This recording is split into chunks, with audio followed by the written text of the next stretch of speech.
Ayan na siya. Aubrey! Daryl. Sorry ngayon lang ako. Nakatulog kasi ako sa store eh. Tumawag ka pala. Naka-silent yung phone ko.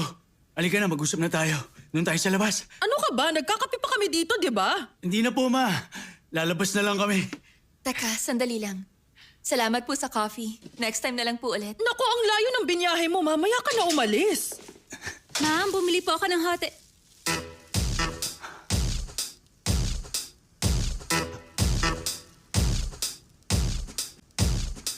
Ayos pala eh. Aryan, bumili ka ng hotdog? Alam mo bang paborito ko to?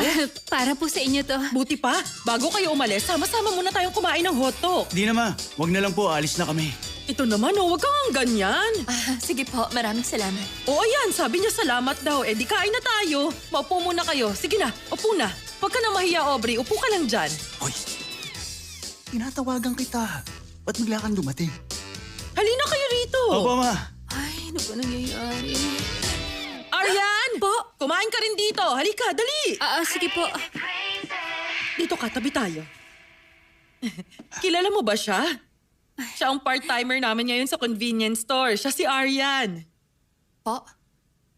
Akala ko wala na siya doon. Mama, alam niyo kasi ano eh. Magalang tong bata at masipag sa trabaho. Ang turing ko nga sa kanya parang tunay kong anak. Tunay na anak. Ganun na nga. Alam mo, pag nagkaroon kami ng pangalawa o pangatlong branch, sigurado kung sa kanya namin ipagkakatiwala. Ang totoo, hindi naman ako nagtatrabaho ng... Ay nako, pa-humble ka pa. Ganun talaga kalaki ang tiwala namin sa'yo. Ano ba tong batang to? Panay ang tapik sa akin sa ilalim ng mesa. Parang sariling anak ang turing ko kay Aryan, kaya dito na siya nakatira sa bahay namin. Dito po siya nakatira? Ganon?